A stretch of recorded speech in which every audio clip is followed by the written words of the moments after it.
Esse é o Ancapsu e nós vamos falar agora sobre o STF querendo contratar influenciadores. Olha que coisa, o STF está caindo na mesma armadilha que cai o governo Lula. Ah, o STF está com uma imagem muito ruim na população brasileira. A gente falou sobre isso num vídeo ontem, né? Que só 16% dos brasileiros aprovam o trabalho de ministro do STF, segundo a pesquisa.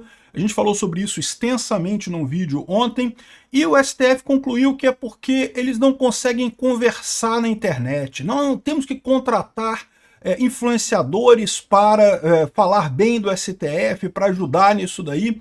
Vão cair na mesma roubada que o governo Lula. O governo Lula também tinha essa impressão, não, porque como é que pode? O povo não gosta mais da gente, porque a gente está fazendo igualzinho que a gente fazia antes, as roubadas, tudo que a gente fazia antes, só que agora eles percebem que a gente é uma cambada de inútil, né?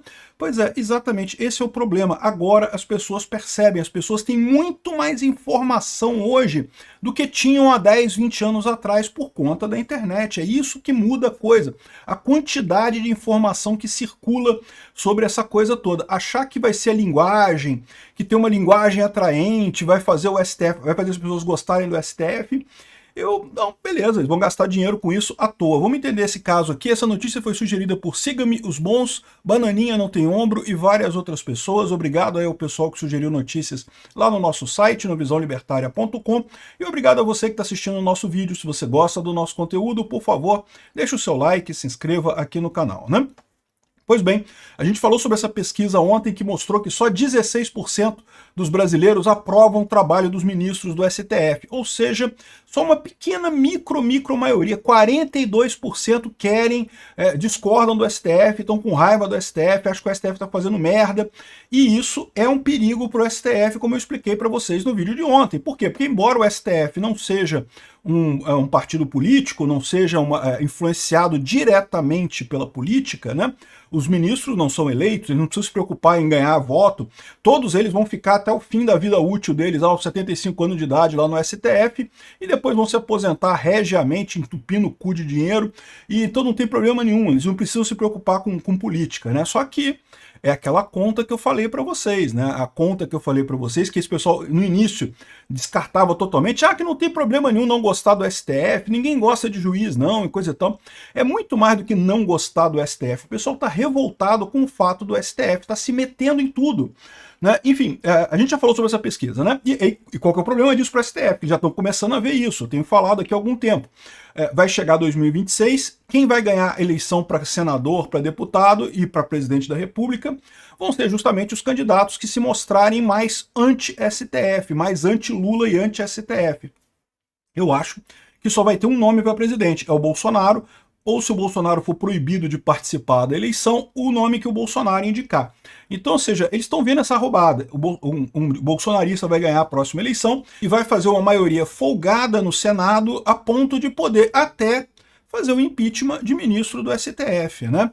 Então essa é a situação. O STF já percebeu que isso é um problema para eles podem ser ameaçados em 2027 justamente como a revolta política por conta disso. Só que aí eles estão encucados. Como é que só 16% dos brasileiros que aprovam os trabalhos? Não é possível. A gente faz tudo tão certinho. A gente sempre fez assim. E, de novo, eles não estão errados. Eles sempre atuaram assim, tá? Eles têm ficado mais políticos, né? Têm entrado mais em questões políticas. Mas isso é o desespero da esquerda. Porque antes a esquerda conseguia tratar esses temas todos na área política. Como agora a esquerda não tem mais maioria em lugar nenhum, não tem mais corações e mentes das pessoas, eles tentam se segurar na justiça. Mas, de novo, é um absurdo isso, né? E aí, o que acontece agora? Ninguém gosta do STF mais. Qual que é a visão deles? A mesma percepção idiota que o Lula teve de que o problema é a comunicação. O problema é que a gente fala aquele juridiquês e coisa e tal, que o povo não entende, então a gente precisa explicar para o povo o que a gente está fazendo aqui, né? Aí eles decidiram chamar um monte de gente, decidiram chamar esse tal de Misael, como é que é o nome dele? Misael da Silva, que ele interpreta advogado de Alexandre de Moraes nas redes sociais e tem uma conta com 3 milhões de pessoas. Eu confesso que eu não conheço. Eu conheci o Misael Isidoro, que era o advogado do Joaquim Teixeira. O Misael da Silva eu não conheço, mas ele diz que é uma influência que tem um monte de gente que sai fazendo pergunta na rua e coisa e tal. Bom, esse aqui é o Misael Isidoro, não, Misael da Silva, lá, acho que é João Pessoa isso aqui, pô, parece o Rio de Janeiro isso daqui, não sei onde é que é isso daqui não. Enfim, ele tá aqui com a terninho dele na praia e coisa e tal, e aí parece que ele foi convidado aqui na própria rede social aqui. Ele estava fazendo uma reportagem, um vídeo dele qualquer, e o STF colocou aqui, ó, Dr. Misael, advogado de Alexandre de Moraes, por favor, checar seu inbox da melhor forma e coisa e tal. E aí, ou seja, estão querendo que ele vá lá no STF no dia... em agosto. Em agosto parece que vai ter um evento lá em que eles pretendem conversar com influenciadores, eles querem, né, conversar com influenciadores, que é dia 13 e 14 de agosto, com a presença dos ministros, e ele vai ser um dos influenciadores que foi chamado ali. Eu não sei qual é o tipo de material que ele faz em termos de internet, eu imagino que não seja crítico ao STF, por isso que ele foi chamado nessa história. Não é a primeira vez que o STF faz isso aqui, ó. Barroso pede para ser convidado por influenciadores para melhorar a comunicação. Então ele está achando que ele vai melhorar a comunicação do juiz. É esse que é o problema do pessoal, né? E, de novo, eles estão errando da mesma forma que o Lula errou. A comunicação na internet do Lula é uma bosta? Sim, a comunicação do Lula na internet é uma bosta. O pessoal do PT não é especializado nisso. O pessoal do PT é iniciante nessa porcaria, não sabe nem o que está fazendo. Então, realmente, a comunicação do PT é uma bosta. Mas não é esse o problema. O problema é que a internet tem mais informação do que você tinha antes. Então, o trabalho de você fazer a comunicação é muito mais complexo. E aí, o que acontece? O Lula continua querendo usar os mecanismos anteriores, as palavras-chave anteriores, os chavões, as palavras de efeito anteriores. Isso não resolve mais o problema. Quando você tem um público mais educado, mais informado sobre o que está acontecendo, isso se torna mais complicado, né? É lógico que eles vão culpar a internet, vão dizer que não, que absurdo, o problema é as fake news e coisa e tal. Não, o problema não é as fake news, o problema é a verdade. Fake news você tira de letra, fake news você resolve com, fácil isso daí. E fake news tem dos dois lados, eles também fazem mentira também o tempo todo. Então não é esse o problema é a coisa em si. Eles não percebem isso. E o STF está embarcando na mesma situação. O STF tem realmente uma dificuldade de linguagem com o povo? Eu não tenho dúvida que tem. O STF, de fato, fala juridiquês e quem não é da área pode ter dificuldade de entender até coisas mais simples, né? Eu volto e meio explico para o pessoal aqui alguns termos, algumas situações do mundo jurídico, porque, né, eu sou advogado, eu tenho algum conhecimento nisso aí, não sou nenhum super especialista nisso, mas, porra, estudei direito, advoguei durante muito tempo, hoje em dia eu ainda tenho meu OAB, mas não advogo mais. Mas coisas que são mais ou menos óbvias e que o público em geral não sabe, né? Eu sempre insisto nesse troço que o pessoal fala que não, deu 48 horas para responder como se fosse uma coisa. Não, isso é padrão, isso é normal, todo mundo dá esse horário para responder, isso aí não quer dizer nada no final das contas, não faz diferença nenhuma. Mas enfim, o ponto é esse. Esse pessoal poderia ter uma comunicação melhor? Poderia. Se tiver uma comunicação melhor, vai resolver o problema de imagem do STF? Não, não vai resolver o problema de imagem do STF.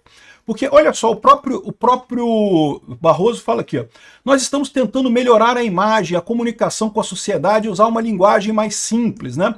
Vocês sabem que advogado gosta de falar difícil exatamente porque isso é uma arma, né? Uma artimanha que o advogado usa, né? Quando você está argumentando com a outra parte, quando você está...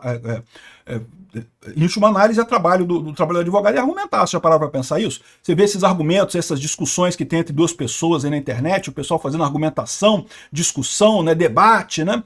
Em última análise, o trabalho de um advogado é isso. Você, o advogado da outra parte, e vocês vão argumentar ali. E uma das alternativas que você tem para ganhar um debate é usar palavras que o outro lado não saiba. Porque aí o outro lado fica na defensiva, eu não sei o que isso significa, se eu entregar que eu não sei o que significa, eu fico como menos conhecendo a coisa, se eu assumir uma coisa e tiver errado, vou parecer um otário. Então, ou seja, você usar uma palavra que o outro lado não entende corretamente, é uma vantagem com o advogado, todo advogado sabe disso. É por isso que você vê esse negócio, não, porque não sei o que lá, né, é indúbio pro réu, e não sei o que lá, esses usos de termos em latim, não sei o que lá, um monte de expressões difíceis. E é justamente isso, é uma estratégia de debate, é uma coisa de debate. Em última análise, um julgamento é um debate entre duas pessoas em que cada um está argumentando por das partes e o juiz vai decidir no final quem é que ganhou, se for um juiz isento, né? Se não for Alexandre de Moraes. O Alexandre de Moraes já sabe quem ganhou, já está de um lado, ele está mais de um lado do que qualquer outra coisa, né? Mas então, essa técnica de usar palavras difíceis, né, isso é técnica de advogado. E com isso acaba os advogados, de toda forma, todo mundo jurídico, usando termos que as pessoas não entendem muito bem, não é do senso comum, é de propósito. No momento que uma expressão começa a ser de conhecimento geral, que todo mundo sabe o que significa essa expressão, ela já não serve mais para o advogado usar ela para tentar botar o outro advogado numa saia justa. Então eles já vão inventar outras expressões, já vão buscar outras coisas, já vão buscar outros aforismos aí, malucos aí para dizer isso daí, né? Então, ou seja, é um truquezinho idiota, é uma idiotice esse tipo de coisa de usar expressões difíceis, expressões que o pessoal não conhece. Mas, de fato, isso dificulta que o povo entenda o que está acontecendo, isso faz parte. Agora, aqui, ó, a importância de uma boa comunicação para que a sociedade compreenda melhor os direitos e decisões da justiça. E esse é o erro dele, porque já existe isso. Eu faço esse trabalho aqui, vários outros influencers fazem esse trabalho de traduzir as idiotices que esse pessoal pare, para explicar para o pessoal qual é o tamanho da lambança que esse pessoal está fazendo nessas decisões deles, né? O povo sabe o que está acontecendo, né? O Supremo, a gente decide coisas desde pesquisas com célula-tronco embrionárias até demarcação de terras indígenas. O judiciário, aqui, repara o ponto, o judiciário passou a ocupar um espaço na vida brasileira que ele não tinha. Esse é o problema, Barroso. O judiciário está invadindo espaços que não são dele. Então, o problema não é o fato de as pessoas não entenderem o que você está falando. As pessoas entendem o que vocês estão falando. E você pode falar assim, Peter, mas você está dizendo aí que o pessoal traduz para o povo a decisão do STF, mas você é crítico do STF, então você traduz de uma forma, né, crítica, né? E é verdade. Mas eu tenho certeza que você vai encontrar gente lá na esquerda e traduz de outra forma, né? Ou seja, você vai ter... Essa é a beleza da internet. Você vai ter inúmeras pessoas explicando a mesma coisa de vários pontos de vista. E aí cabe a você, meu amigo, pegando essas informações todas de um lado, de outro e coisa e tal, e chegar com ideia, tem razão, eu acho que esse lado aqui é o que está certo, eu acho que o STF está fazendo lambança mesmo. Porque se você não acha isso, bom, enfim, deixa para lá. Olha só, isso veio crescendo a partir de 1988, em razão do arranjo institucional brasileiro. Ele está querendo culpar aqui o fato de que a Constituição brasileira foi feita para ser parlamentarista. O pessoal queria parlamentarismo em 1988. Só que não conseguiram. Aí ficou esse esquema meio enjambrado de um presidencialismo que precisa do Congresso e coisa e tal. Mas o problema é o seguinte, de fato, desde 88 tem aumentado a interferência do STF nessas questões. Mas foi a partir de 2013 que o STF, de fato, começou a tomar decisões absurdas que ferem abertamente a Constituição. Eu já expliquei alguns casos aqui, que foi onde começou esse troço, foi com casamento homoafetivo, união estável homoafetiva. Por quê? Porque eu sou contra isso. Não, eu sou a favor, eu acho que tem que casar, todo mundo tem que casar. Só que teria que mudar a Constituição. A Constituição diz abertamente lá na Constituição que o casamento é entre homem e mulher. Mas aí eles entenderam que a Constituição também fala que os direitos do homem são iguais aos direitos da mulher, então isso quer dizer que o homem é igual à mulher, então quer dizer que se está dizendo que casamento é homem e mulher, então é entre homem e homem, mulher e mulher também pode ser, né? E isso não é bem assim, porque você não pode interpretar a Constituição de forma aberta, porque se você começa a fazer isso, você pensar primeiro no princípio do que no que está escrito na Constituição, aí você não tem limite, você começa a interpretar tudo na base do princípio. E foi justamente esse ponto que mudou a coisa toda. De novo, deixando claro, eu sou a favor do casamento homoafetivo, eu acho que tem que ter direito mesmo. O que eu acho é que não poderia ser por decisão do STF. Né? E aí depois disso, aí começou, né? Questão de terras indígenas, marco temporal e não sei o que lá, e que não pode nomear, o presidente não pode nomear o diretor da Polícia Federal, e que não sei o que lá, e ser de direita é crime, e prende todo mundo da direita, e não sei o que lá. Ou seja, você chega num ponto que você começa a pegar as suas ideias políticas e achar que aquilo ali é o que está certo, né? Enfim, aqui ó, ao tentar justificar a ampla atuação do STF, Barroso conversou com influenciadores sobre a importância de alcançar o público jovem, incentivar a diversidade no judiciário com pessoas que se informam sobre a corte. Entre os participantes, criadores de conteúdos para empreendedorismo, saúde e turismo. Então esse pessoal aqui ó, é o pessoal de esquerda que ele está tentando convencer a falar sobre... Mas já tem gente de esquerda que traduz as coisas dele. O pessoal do ICL lá, do Instituto Chupa Lula, já fala, já elogia essas coisas do STF, coisa e tal, e fala a verdade. O problema não é a comunicação, o problema é a coisa em si. E o STF vai chegar na mesma conclusão que o Lula com o Sidônio lá. Contratou um mega marqueteiro. Não, agora vamos resolver o problema da comunicação. E eu, sinceramente, acho que o Sidônio é um idiota também, não está conseguindo fazer a comunicação de jeito certo com o Lula de jeito nenhum. Está errando do mesmo jeito, continua sendo um dinossauro de marketing que não está adaptado à era atual. Mas, de novo, o problema do Lula não é a comunicação, o problema do Lula é o Lula. E da mesma forma, o problema do STF não é a comunicação do STF é uma bosta? É uma bosta. Vai contratar influenciadores, o advogado do Moraes e não sei o que lá e coisa e tal, isso vai resolver alguma coisa? Não vai resolver coisa nenhuma. O problema do STF é o STF. E, inclusive, nem a questão da censura das redes sociais, porque tá, o pessoal, o Barroso está criticando o voto do Mendonça, porque diz que ele devia ter feito um voto médio para chegar no coisa, agora o voto dele vai ser vencido e ninguém vai aceitar. Um absurdo isso, né? Eu também acredito que vai ser vencido, mas é um absurdo isso. O pior é que o STF vai descobrir que mesmo censurando as redes sociais não vai mudar as coisas, porque eles não estão entendendo o tamanho da mudança que está acontecendo.